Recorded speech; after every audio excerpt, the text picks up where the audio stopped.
Ever green సాంప్రదాయం latest designs క్వాలిటీలో compromise అయ్యే ఛాన్సే లేదు. అంబటి సిల్క్స్ విజయవాడ.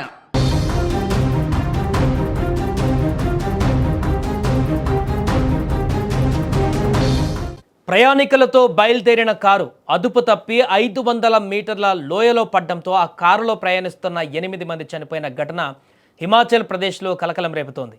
ఈ దుర్ఘటనలో డ్రైవర్, 2 చిన్నారులు సహా మొత్తం 8 మంది చనిపోయారు.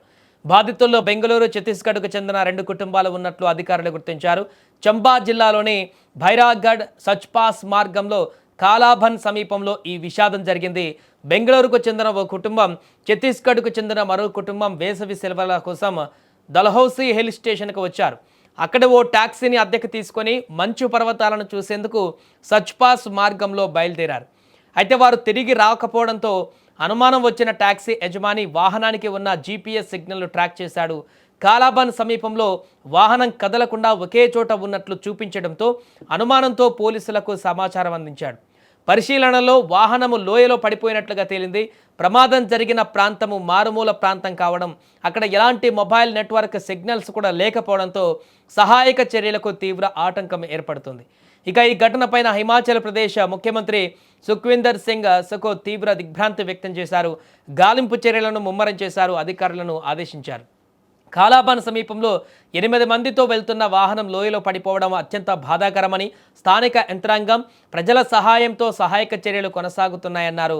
ఇక వీటితో పాటు ఎన్డీఆర్ఎఫ్ బృందాలను కూడా రంగంలోకి దించామని, పరిస్థితిని నిరంతరం సమీక్షిస్తున్నామంటూ సీఎం సుఖ్ సోషల్ మీడియా వేదికగా ఆయన కూడా తెలపడం జరిగింది. ఏదేమైనా కూడా పర్యాటకులు ఈ రకంగా తీవ్ర స్థాయిలో ఆ యొక్క ప్రమాదానికి గురై చనిపోయినటువంటి దుర్ఘటన ఇప్పుడు సంచలనంగా మారింది. ఈ యొక్క లోయలలో హిమాచల్ ప్రదేశ్లో ఆ పరిసర ప్రాంతాల్లో ఇలాంటి అనేక ప్రమాదాలు గతంలో జరిగినటువంటి సంఘటనలు కూడా మనం చూసాం.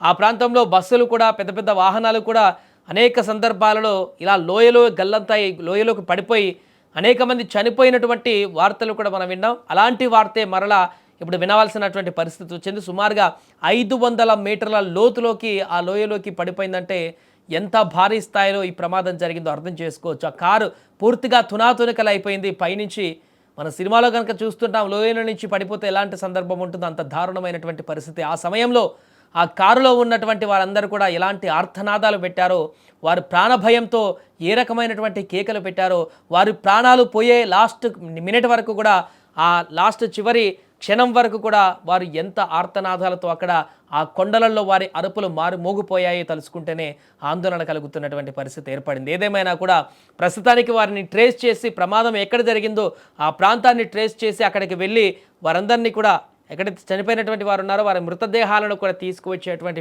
ప్రయత్నం చేస్తున్నారు. రెస్క్యూ ఆపరేషన్ చేస్తున్నారు. 500 మీటర్ల లోతు కాబట్టి, డెప్త్ కాబట్టి అక్కడి నుంచి తీయడం కొంత కష్టమైనప్పటికీ కూడా అక్కడ అధికారులందరూ కూడా సమన్వయం చేస్తూ వారిని తీస్తున్నారు. ఏదేమైనా ప్రమాదానికి సంబంధించినటువంటి దర్యాప్తును కూడా అక్కడి ప్రభుత్వం కొనసాగిస్తోంది.